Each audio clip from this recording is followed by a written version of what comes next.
Hey, I'm Aleesha Bake. I'm Jen Greenfield. And I'm Jen Tophoney. VO Booth Besties listen to the questions you have. We find pros in the know to help you learn. And connect with our amazing VO community.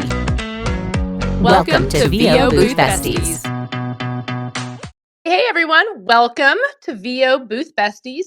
Like our intro said, we're here to help working voice actors get your most important questions answered by industry pros who know. Each week, we'll have a new topic and a guest speaker who is an expert on that topic.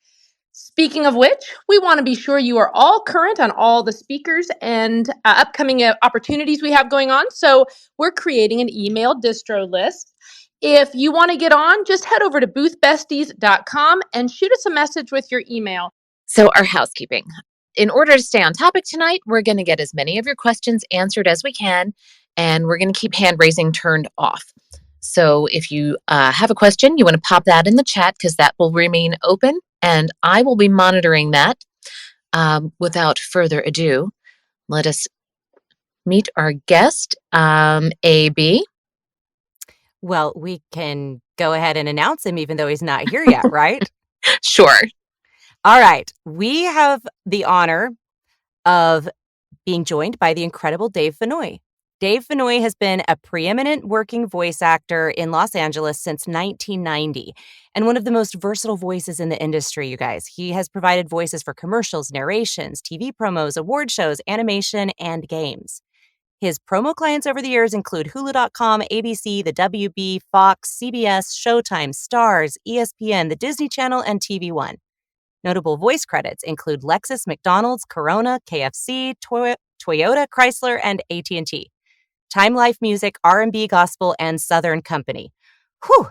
Gamers enjoy his work on StarCraft 2, Metal Gear, That's So Raven, Ultimate Spider-Man, Delta Force, Star Wars, Lara Croft Tomb Raider, and many others. His narration credits include programs for National Geographic, Discovery Channel, and Science Channel's popular series, When Earth Erupts. His various film voices include Ghost Rider, Happy Feet, and King's Ransom, and he has proved a cartoon favorite in such series as The LeBrons, Kim Possible, Ben 10, Darkwing Duck, New Kids on the Block, Pro Stars, Johnny Quest, and Sonic the Hedgehog. Dave has been the show voice for several TV and award shows, among them Late Night with Greg Kinnear, the Billboard Music Awards, the Teen Choice Awards, Cedric the Entertainer Presents, and for the past 15 years, the NAACP Image Awards. Wow. That is an incredible list of accomplishments, and we know that that is just skimming the surface. So, over to you, NJ. Dave, welcome. Can you unmute yourself and join the conversation? Bottom right corner. You might have to leave and come. There it is. There it is. Hi, Dave. Yeah, I'm just getting my Clubhouse credentials together here. I know. No, inevitably, someone's punching their face with their finger over and over, going, Oh, yes. How do I do this? How do I do this? Well, we are so glad that you have joined us. I have to tell you, the minute we posted that you were joining us, people immediately started sending us messages of praise and excitement. So, No question, your reputation precedes you for sure. Well, I'm over here blushing. Oh, good. Well, you know what? VO Booth Besties, kind of our our format is that we really like to get to the nitty gritty. And so we're going to really start off basic and hopefully educate everyone. We know that you do one of everything. I mean, my goodness, your bio was remarkable. But one area of interest right now that's just really booming are animation and video games, which of course I know you know more than know better than anyone. So I was hoping to start off with, what drew you to the character side of VO? Did it choose you or did you choose it? Well, it's kind of interesting. When I started on my VO journey, the two things that I wanted to do, there were actually four, but I wanted to do cartoons and TV promo and commercials were probably what I was looking to do the most, along with some narration.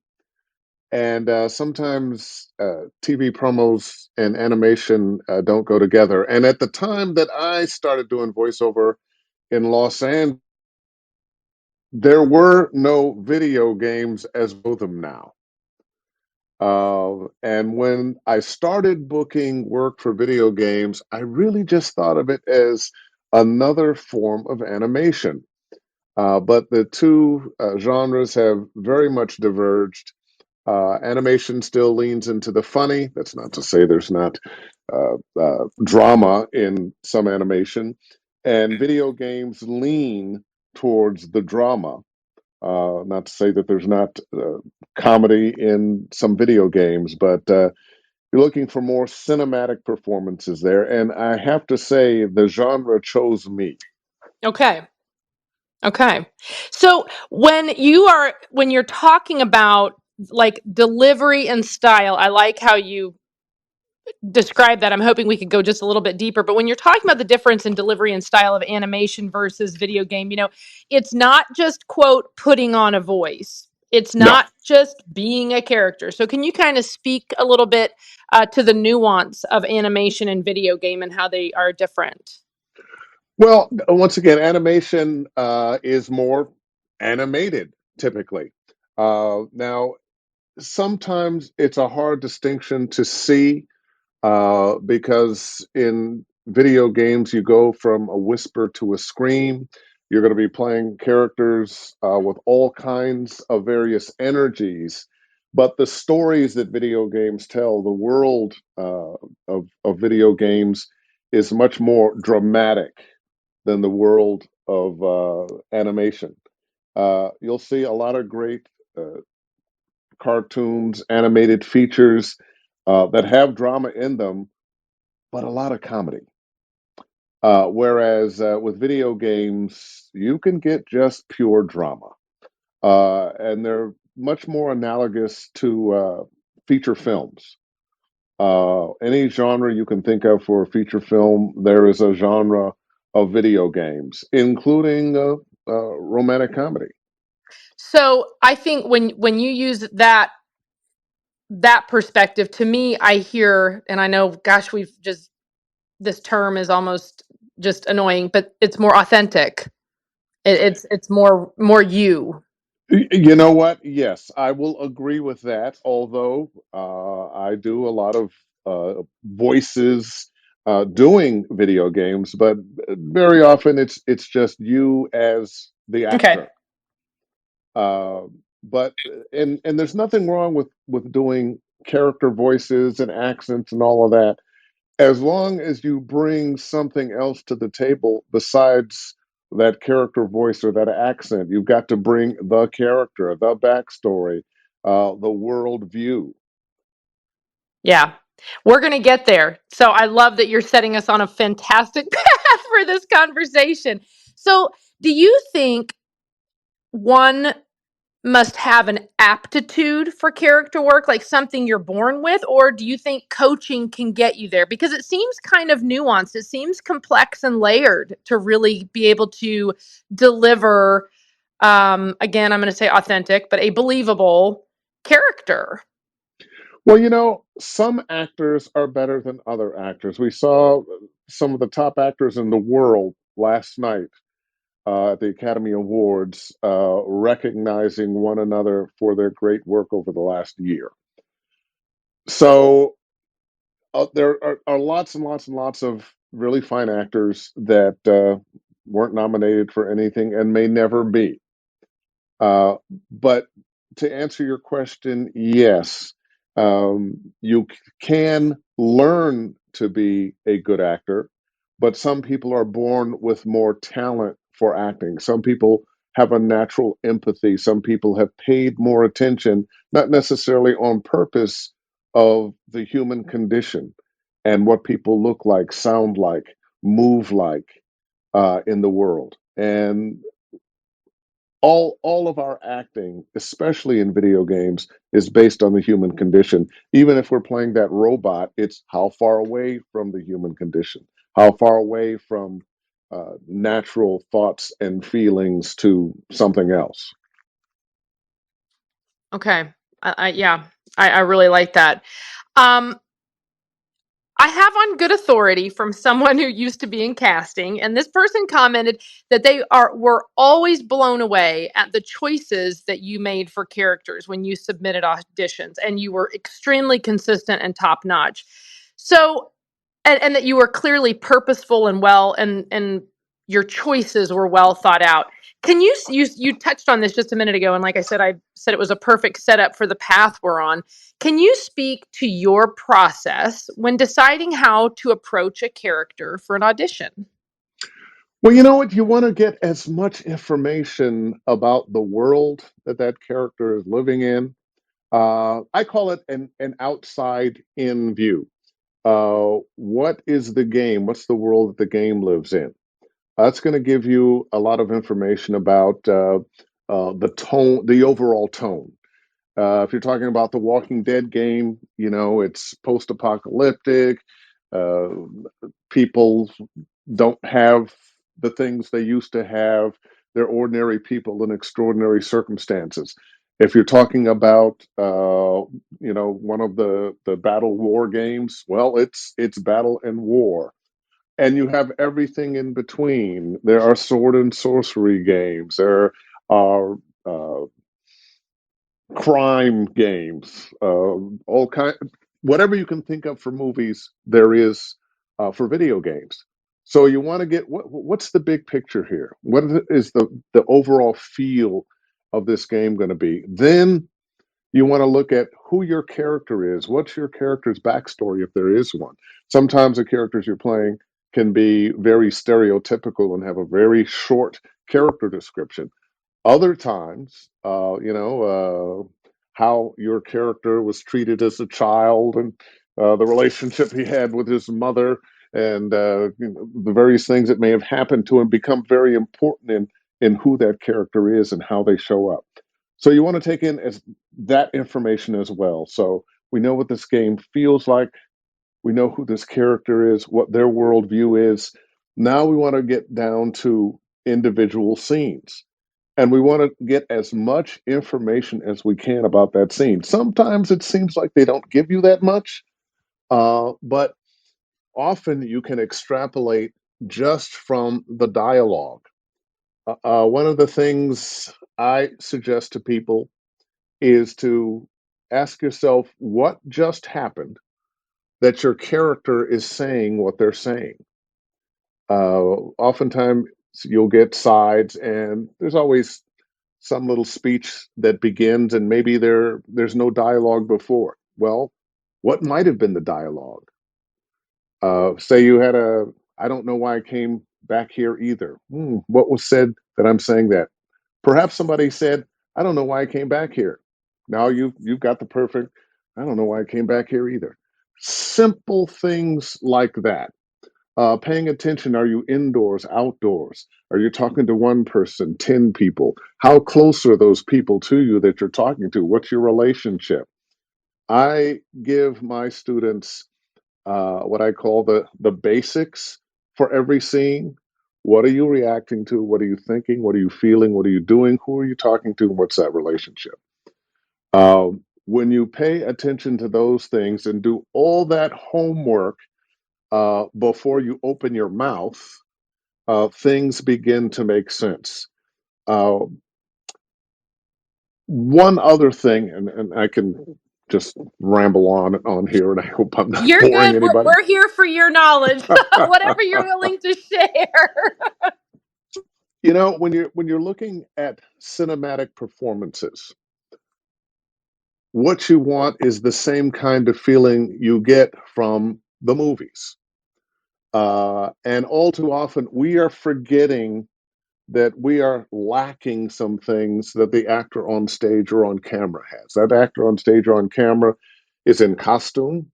They have another actor that they are bouncing energy off of. If they're on stage, they have an audience that they're bouncing energy off of. And even on the set, we don't think about it, but there's a crew there, there's a director there, there are people paying attention to your performance. So you have that energy coming through. You have movement. There's blocking, you know, from here to here, hit your spot, say your line.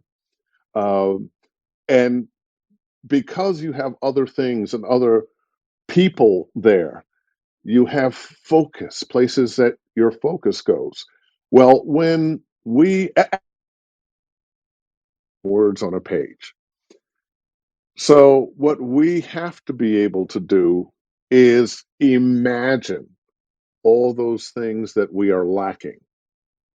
This, because all we have are words on a page or screen and a microphone in front of us. So, our movement has to be truncated, but we have to have movement. We also need to understand that it's not about the words, they're only part of it.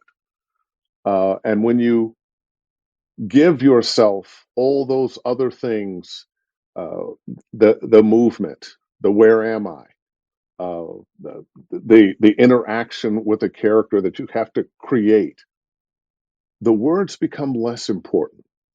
All too often, we're trying to make everything happen by how we say the words, and the truth of the matter is, our bodies inform our voices, our thoughts, our feelings. Let that drive you, and you will come to believable performances that you didn't know you would be able to get. And you know that, and oh my gosh, I mean, I say profound, but it really is. I know so many people start in commercial or maybe start in audiobooks or come from a completely different place, but what you're saying really speaks to two experiences I've had recently, and I'd love to just kind of piggyback. And one, I did some animation video game coaching several months ago. And one of the things, coming from more of a commercial background, I'm a music theater actor by trade, but coming from doing commercial, that believability, that getting away from the words you were speaking to, is slowing down, like being in the moment. And I found myself so worried about getting the line out and making sure I was including all the words, and I wasn't stepping back from it and giving it space, allowing the character to breathe and look around and look right and left, and allow vocal efforts to happen, and so that was really eye-opening for me, was just be more in the moment, like take a breath. Absolutely. Now, I really believe that if you are studying acting, and in my case, say voice acting for video games, it's going to make you better at everything because of just what you're talking about. When you've got that 30-second commercial that you've got to get in 30 seconds, it's a great skill to be able to do that, especially when they're overwritten, as they are so many times. But What are often you what talking about? often what we forget, there's an old saying, the acting happens in between the lines. And what that is your character's inner dialogue, your character's feeling, um, your characters finding the words. All too often, actors are trying to make sure they say everything perfectly, when in the real world, we don't say everything perfectly. You've heard me with a lot of ums, ahs, trying to remember, okay, I wanted to go there. Oh, gee, I almost forgot my thought. Let me come back. Because that's who we are as human beings. Your character never has a script. Those words have to come to them. And when you say, what are you reacting to? If you've got a paragraph of things that you're saying, there are going to be a bunch of things within that paragraph that your character's reacting to. The look on the face of the person they're talking to, um, somebody that walks by, if they're in a restaurant or something like that, a new thought that pops into their mind, or a new feeling. Oh, I'm a little hesitant to tell you this, or I was trying to remember something, and then out it comes in a flow. We are looking to find the humanity in our characters, and the human experience. That's so perfectly said. And that leads me into the second opportunity that I had recently that also really helped me get into that place. Was I did my first English dub. Ah, And I tell you what, that talk about having to emulate, to become someone else. I mean, you're quite literally becoming the actor who has already done the work, but you have to have, yes, you're doing their vocal their face expressions, you are you're doing their exhales, you're crying, you're screaming, you're angry. I mean, and you can't rush it. You Nope. can't, you can't try and squeeze it all in. And that is an opportunity that, like it or not, it forces you. Now, again, you want it to be somewhat intuitive, instinctual, how you do your voiceover work. But with dubbing specifically, you have to quickly get into that place and be able to emote and make the sounds and do all that. And it was really powerful. Actually, it was very emotional for me. One of the scenes I did, I was like, whew, I wasn't expecting that. Well, and you know what? Dubbing is only going to get bigger and bigger and bigger because we are in a world now hungry for content. When you look at, just 10 years ago, what was available to display content, and now, and we're only getting more and more and more, this station pluses and places for content. So the world is looking for great shows. They come in all colors, all languages. So we're getting shows from all over the world being dubbed into languages all over the world. And the job is both acting and it's technical. So you're an artist, but you're also a technician. And you're leaning, I won't say you're giving up your artistry as an artist, but you are following the pattern of the actor you are bringing to life in another language. So the lip flap has to match, the breaths have to match, the nuances have to match. We've gotten very, very picky about making sure that those things do work. And the technology is getting better. And guess who does most of the dubbing work now? Voice actors who are coming out of video games. Well, I mean, it's a perfect tie-in. I mean, that's exactly what I was saying. How those two experiences align with exactly what you're saying. So Oh yeah, oh yeah. that's just, you're hitting the nail on the head for me. So, okay, let's circle back. So you clearly, authenticity of character is very important to you. Really being fully invested. For people who are new to animation and video games, how much time? It sounds like you spend more than a minute trying to figure this out. So, can you kind of speak to your process in that part? Like, are you spending a lot of time? Are you printing out scripts and marking them up? Are you creating vision boards? I don't You know. know, I don't mark up any scripts. Interesting. I don't. There when I started, I did. Um, Now the one thing I will do is make sure that the print is big enough for me to see it and highlight it. Um, and I will familiarize myself with everything in the scene beyond what I'm saying. Sometimes we have actors that are, well, let's see, oh, let's bullshit, bullshit, bullshit, my line, bullshit, bullshit, my line, my line, my line, and bullshit, bullshit.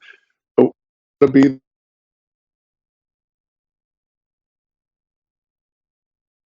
what we are responding to. We need to know what the other actor is saying. We need to pay attention to the stage directions that are being given. I'm working with students sometimes, and I'll say, "Well, where are you?" It's clearly right there on the page, but they haven't bothered to check it out, despite the fact that one of the first things I say when you're working with me is pay attention to the stage directions. We get lazy sometimes, and once again, I think it comes down to, oh, it's about the words. The words are only part of it. Whoops, sorry. So with that being said, how much allowance is there in improvising, in adding vocal efforts, in kind of tweaking your delivery? You know what? I had a session earlier today, and I don't even think about it anymore. I'll be in this what the scene is, and I will just I don't think about it. I just feel it. It feels right that there's a sigh or a grunt or a laugh or something at the beginning, in the middle, at the end, and out it comes. It not always planned. As a matter of fact, most of the time, not planned. But But what I I imagine once you're in that zone, you've Mhm. done your research, you're in that place, yeah, I imagine it becomes very second nature. It becomes second nature, and you have to give yourself permission, or as I've said, from the Council on Acting upon high, I've been given permission to tell actors that yes, you can grunt and groan and make noises appropriate to the character. You do not have to stop for periods and commas, and you can put in commas and periods where they are not written in. Go forth and act wonderfully. Um, Okay, well, you said it here, so I'm good. I love it. you know, it's not about the words. Once again, we're looking at what the writer wrote, and I find sometimes that I switch words around or say it a little bit wrong. Hmm. I'm reading it, but in my head, you ever notice when you're reading, sometimes there's a little, your brain has a little anticipation of what it should be. Yep. And that adds to the realness. That adds to the realness. And so I haven't been in a session in a long time where someplace along the way I said it wrong. And the director goes, you know what? Those two words were switched, but I like the way you did it better. Or, oh, that, you know what? That makes more sense. Um, Writers aren't always necessarily saying what Yep. they write. Yep. It's got to come out of somebody's mouth. And I always tell myself, look, the writer takes us halfway there. We've got to take it the rest of the way. It's the best imitation of human speech that we have, but it's not human speech. And trying to stay true to exactly what the writer wrote, and when they're trying to help you with a dot, dot, dot, or an underline or capitalizing, they're giving you an indication of what they think it should be, but that might not fit with you at that moment. If you can pull it off and stay true to the character as you've conceived them, great. But don't let that be a constraint for you. Yeah. Yeah. And I think I would think the other thing, and this is, we usually try to put together kind of, we people submit questions for us, and we'll, in a little bit, we'll take questions from the chat. And the other two ladies who I do this room with, we usually compile some questions as well. And this is totally off topic, or not off topic, but not part of our list. But it came to me that I also I know there is some confidence that needs to come with that. How many times, and I know people down in the audience have experiences where you do make a mistake and you find yourself going, "Oh, sorry," or you're self-directing and you stop yourself and, "Oops, I didn't do it right." And the director, and I even did this. I was guilty of this when I was in a demo session. I was like, "Ooh, I was really articulate on that." And they're like, "No, we'll tell you when," Yeah. and I did, and I fully admit that I did that too. But I also think it's owning you, the big YOU, and having confidence that you can come forward and do that script, because you would just go. It sounds like you just go. You're not going to second Well, guess yourself. no, I'm going to second guess myself Okay. sometimes. Sometimes, if you really have made a mistake, uh, it's not the meaning of the thing.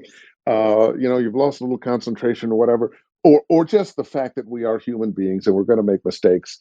And sometimes we hit that word and we didn't read that line ahead, and it's some name of some person on some planet that also has a name that we've never said, seen before.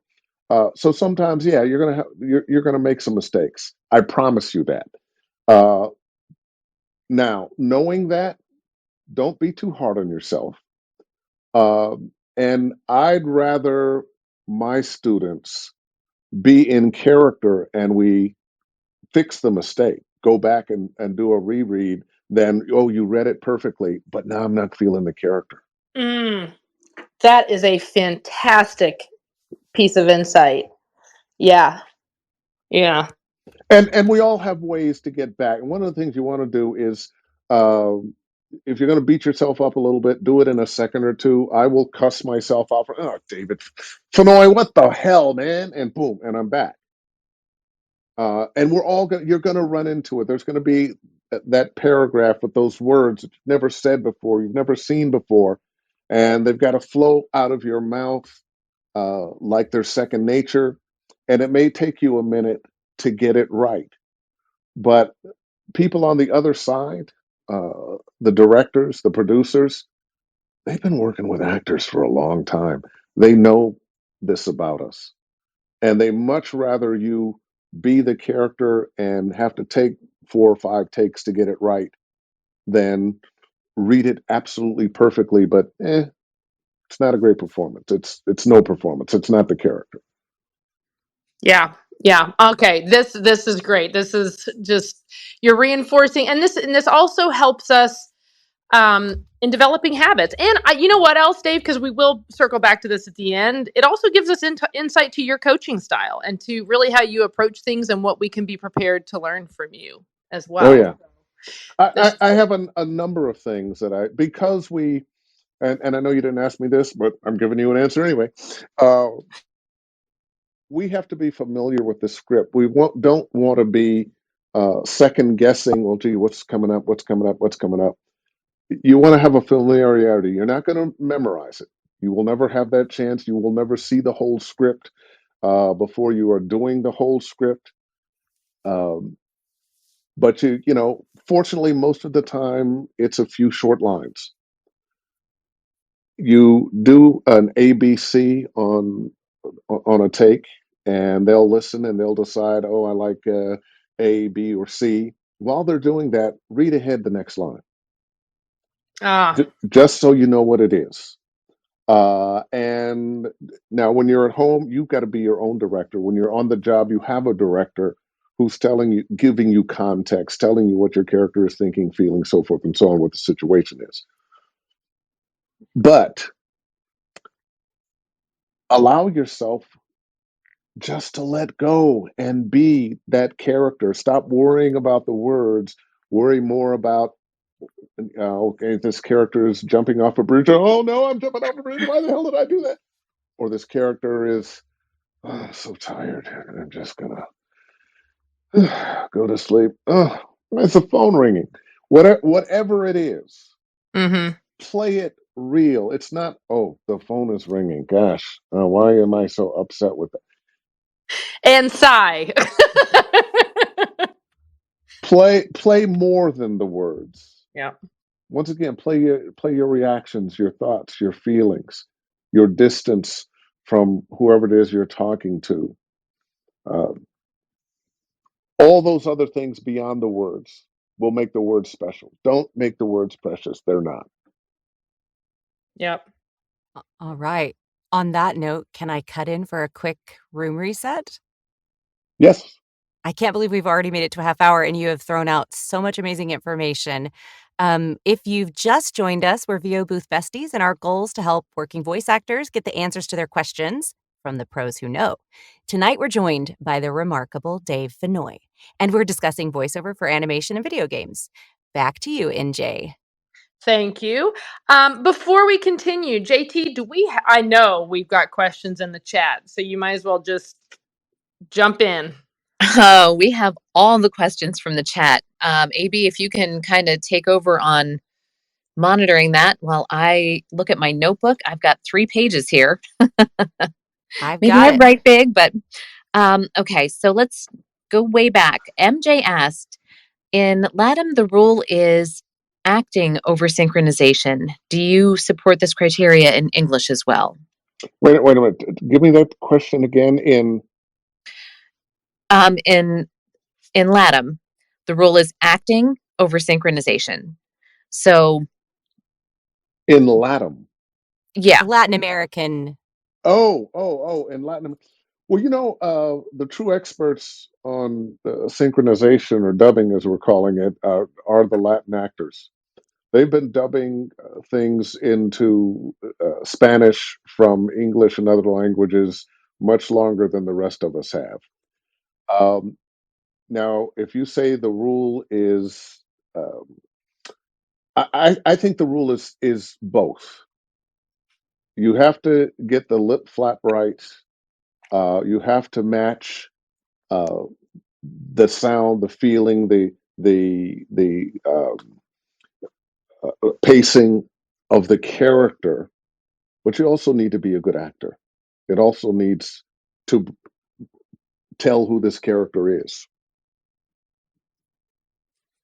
Okay, so that answer really is both. It really is both.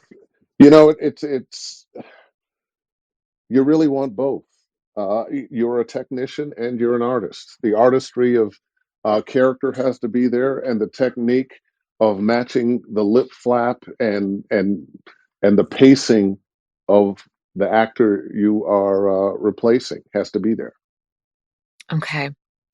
Um, Molly asked a little while ago, have you ever played the games that you voiced? I am not a gamer, so I have not played them. I have watched playthroughs often. Um, but probably less often than you might imagine. My joy is actually doing the work, not so much listening back to the work. All right. Well, a little follow-up question on that. Do you have a favorite character that you've voiced? Well, I always come back to Lee Everett from the Walking Dead game because he was so generous with the gifts that he gave me. This was 2013. The game won 100 Game of the Year awards. I was nominated for Best Performance in a Video Game a bunch of times. I was nominated for a BAFTA. I got to go to London for the ceremony. Oh, wow. Didn't win, but I understand what all those Oscar nominees felt like having been nominated. That in and itself is a win, and it's still the character that fans want the most autographs on and do the most voices of. So Lee Everett, but in many ways, that question is like asking a parent, "Who's your favorite child?" Right. I love We them all. actually know, Dave. We Yeah, actually each have one. yeah, yeah. But Lee Everett got wealthy and bought me a house. Nice. Yeah, that would be my favorite child as well. Okay. Tara Lynn asked, what advice do you have for someone coming from an audiobooks background? I think audiobook narrators might have one of the easier paths because they're playing a lot of characters. They're not uh, fully scoping them out. They're narrating, and we'll get a little touch of this character, a little touch of that character. But the narrators I have heard, um, they have they have the feeling of what's needed. They are storytellers, and but they bring just a little bit of character in the story, and they're subtle. So they might have to push it a little bit more, maintain those speeches longer. But I think they are a step ahead of the game than, say, somebody coming out of TV promos uh, or commercials. Yeah, I would agree with that. JS asked, have you ever just given up and asked a director for a line read? I have never given up and asked for a line reader, but a line read. But some directors have given me line reads. Uh, you know, there's this thing. Oh, I hate line reads. I'm an actor. I agree. Sometimes a director just wants a particular thing. You're going to read so many lines. You're going to perform so many lines over the course of your career. A line read here or two. Hey, if it's going to move that session on forward, great. If that's the way they want to hear it, great. Now, if it's line read after line read after line read, now we got a problem. But that Right. typically does not happen. All right. Bonnie asked, is there a place for older voices in video games, especially if you've gotten all the dissuading advice about the genre? Have you seen my gray hair and my gray beard? Yeah, watch movies. What ages do you see in movies? Um, Michelle Yao yesterday. Don't let anybody tell you you're over the hill. We need characters of all ages, from kids to great grandpappy. So no, that good acting is what is needed. Absolutely. I mean, and you need the authenticity Yeah, that yeah, that your actual age brings to that character. yeah. And but it's easier to age your voice up than to age your voice down. I True. mean, it can be done, but a lot easier to sound older than younger. Okay. David asked, when you're going through a scene, do you hear the other characters? No. Okay, Alex. You're always working by yourself in video games. On more than 500 games, lots and lots and lots of sessions. I can count on one hand the number of ensemble uh, sessions I've had. So it, you're going to be in the booth by yourself. And in your head, do you In your do you yeah, give those do you personally give those other characters a voice and kind of interact with them as you're going through yeah. the You give them a voice. If you've got the dialogue there, you give them a voice, or the director might say, "Okay, you're talking to such and such a person." And very often, you're playing a character who is saying a number of things that could be said to anybody. So now it's more about what's the situation. It's not about the relationship I have with this particular character, but the relationship I have in general with people that I come into contact with. So it's Okay. not as specific to a person, but it's specific to uh, you as the character and the situation that you're in. All right. And so Aleesha threw a couple questions into the chat and we had a lot of response to those. So I'm going to switch gears here a little bit. Um, is it true that in order to get anywhere in animation or video games, you have to be in LA? No. There was a time that was true. The internet has democratized where we live now. As long as you've got a Mac, a microphone, and a high speed internet connection and talent, you can work from anywhere. Okay. Do you find that's more true for video games than it is for animation, or is it equal across both those fields? Um, I'm going to say you may have a little leg up in Los Angeles to some other places on the planet. But I think it's about the same for both. Video games have infected animation. Our busy lives have infected animation. What I mean by that is video games have always been one person at a time. We used to do animation ensemble. But now that so many people have their own home studios, we came through the pandemic. It's difficult, if not impossible, to get a group of people into a room to work together. So now, a lot of animation, they're recording one actor at a time, and you're not bouncing energy off of other actors. That's interesting.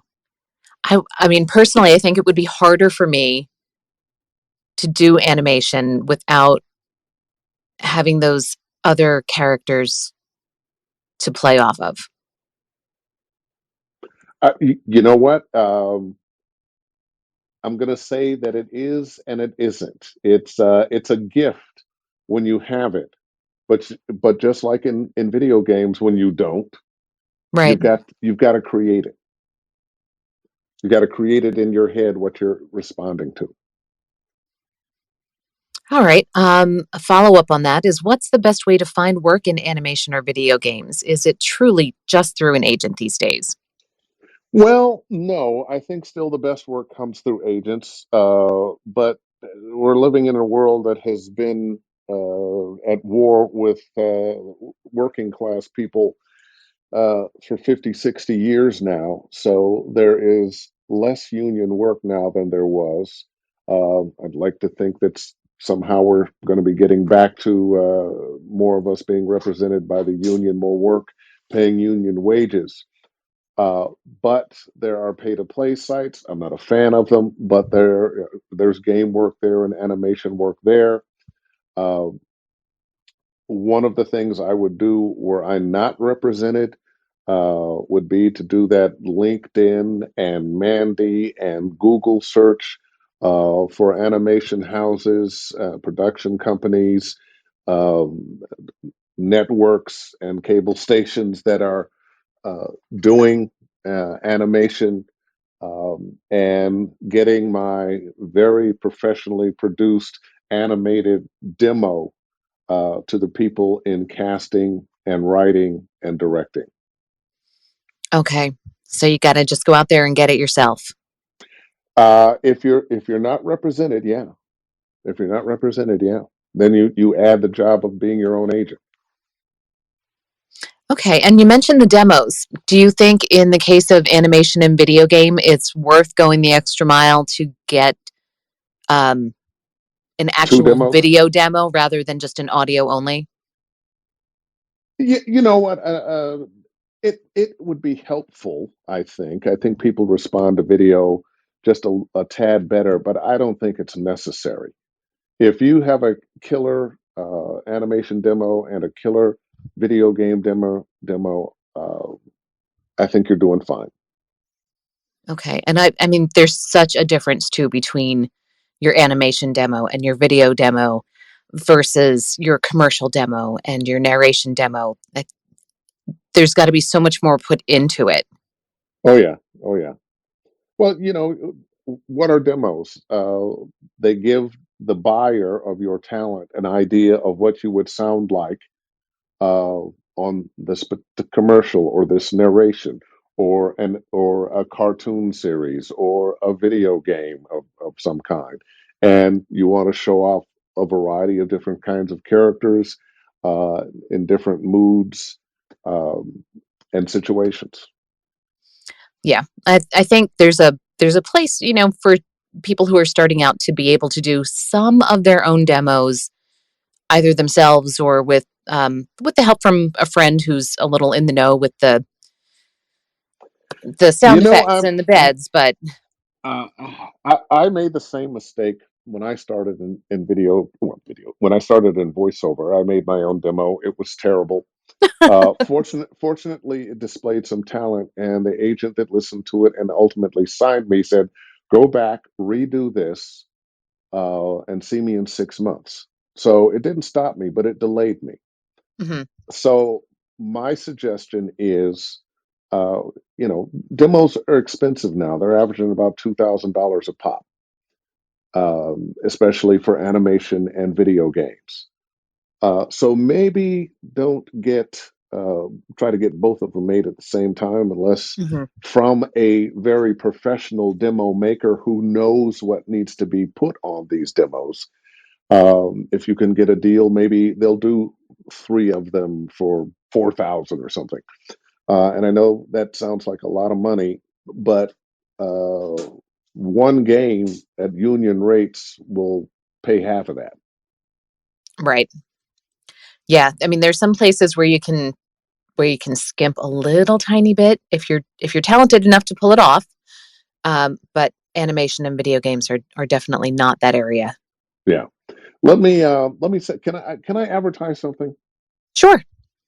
I have a getaway, a voiceover getaway coming up at the end of April, the 27th through the 30th, that I'm doing with Randall Ryan, who is a casting and director of video games, Gillian Brashear, who is also that, and Mark Esdale, a director of video games from London, and Erin Fitzgerald, who is just an amazing voiceover actress. It's called VO Mexico 2023. It'll be in Acamal, Mexico, just down the road from Cancun. And we still have places. 14 is the max. And if you are interested, just look it up. Just look it up. VO Mexico, GameVOMexico.com. GameVOMexico.com. Some of the top teachers, directors for video games, and it's 3 days of intense video game acting and up through simulated sessions. That sounds fantastic. Yeah. And that's a conference, or well, it's not really a conference, an intensive workshop that It's I haven't heard intensive. about. It's an intensive workshop. Yeah. Yeah. GameVOMexico.com. And myself, Erin Fitzgerald as actors, and 3 directors, Randall Ryan, Gillian Mhm. Bashir, and Mark Estale. Um, if you have a modicum of talent and you want to know how to do this, you will learn how to do this. Awesome. Okay, Jen just put the link to that at the top of the page, and I will make sure to include that in the links on the podcast when we put that up tomorrow too. Okay. And we've got about 9 minutes. I've got a hard out at Okay. 6, but Okay. keep them coming. All right. Let me see where we are with questions. Do you have anything new from the chat, AB? Can I jump in? I've got 2 before Go we for need it. to wrap up. Go Okay. ahead. So, last week, Liz Atherton, you were on Clubhouse with her and Cast Voices, or 2 weeks ago. Anyway, I wanted to revisit something that you said, or that you talked about, was 2 takes when submitting an audition. Could you speak to that for everyone in the audience? Well, when you ask the question like that, it kind of indicates that I would say, "Oh, give 2 Mm-hmm. takes." I don't necessarily believe Okay. that. If you have 2 takes and they are different takes, a different feeling of who this character is. Maybe it's a different. Maybe they said we're open to different accents. So you did one in your normal accent, and you did one in another accent. Um, then if it's something different, yeah, go for 2 takes or even 3 if they're different. Okay. But one great take is enough. Yep. Be confident. You're in the character. It's authentic. It's you. Okay. How about slating in character? Yes, no, maybe? I don't think it's that big a deal. Okay. People put a lot of there's a lot of talk about slate. Sometimes they don't want any slate nowadays. My tendency is to slate in my own voice. Hi, this is Dave Fennoy. If I mention the character, I might do, hi, this is Dave Fennoy playing the part of so and so. I love it. But I think ultimately, have enough energy in your slate. You don't want to be playing a character that has this much energy and you slate, hi, this is Dave Fennoy, because they might not bother to listen to the rest of it because it's just too far away from where the character is. Okay. Um, so I wouldn't say slating in character is so important as the right amount of energy for your slate. Okay. Will we see you in Atlanta for VO in Atlanta? Oh, you absolutely will. I've got some X sessions. I'll be on some panels. So definitely, if they're not filled up already, yeah, I'd be happy to have whoever in my class um, talk to people. Come say hello. That's the reason that I'm there, and other people like me are there, is uh, to meet people, to share information. Uh, that's what these conferences are all about. And don't hand me your card. I mean, you can, but the people that you want to get in touch with, get their card. Don't Mm-hmm. be afraid to ask people for their card, for their information. That's what we're there for. Excellent. I appreciate that, and I appreciate your candor. How about your coaching? You offer one-on-one? Do you do group classes? And what's the best way for people to connect with you? Reference that. 'Cause I Well, have a let's see. feeling you're going to have an uptick. You can go to my website, davefennoy.com. There's a tab at the top that says Study VO, and you can book yourself for 1, 5, 10, or 20 sessions, and we can go from there. Excellent. Well, because you have a heart out, we want to start wrapping up so you can bug out.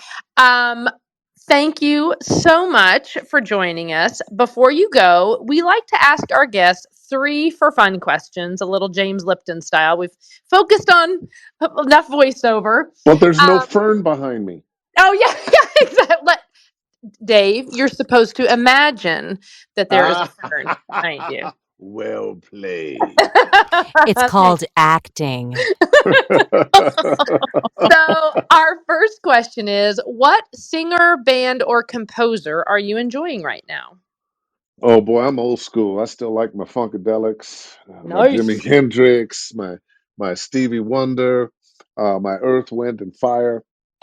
All right, very good. Love it. What podcast? Do you listen to podcasts? I should ask you that first. You know, I have not become a podcast listener. Every now and then I catch one. The latest thing I've been listening to has been Michelle Obama. And that's all. Oh, wait, we have a tie-in. What? Michelle Obama's new podcast. Oh, I This is exciting. I am proud to say that I am the podcast insert for Audible on Michelle's podcast. Fantastic. Congratulations. Thank you. That was Wow. well done, JT. Way to tie Thank that you. in. I'm telling you, go GNT. So the last question is, what is your favorite dessert?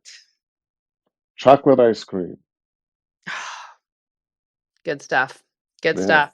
All right. And you could pour a well, little amaretto on it and cut some bananas up in it too. And Lord have mercy. Mhm. now we're talking.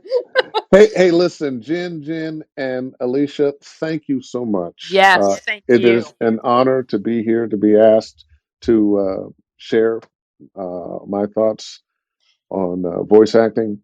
And I'm still as excited every booking as I was the first booking. And I hope everybody in this business gets to have that feeling as often as I do. Yep. well, Us too. we sure appreciate you and your time so much. And everyone in the room is saying thank you as well.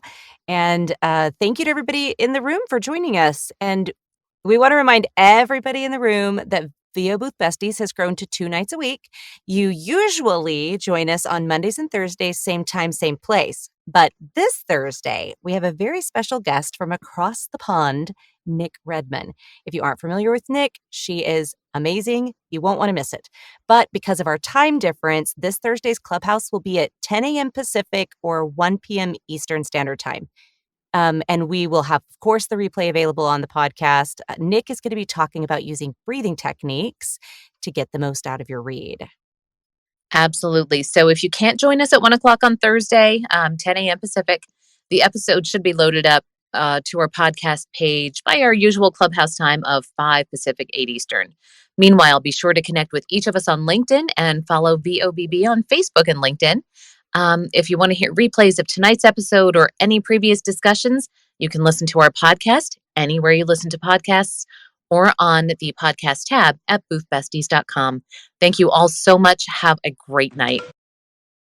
Hey, everybody. Thanks for listening to another episode of VO Booth Besties. Be sure to subscribe to our podcast. Well, pretty much anywhere they're playing podcasts. And follow us on Instagram and Facebook so we can keep the conversation going. VO Booth Besties. Yeah, it's a thing.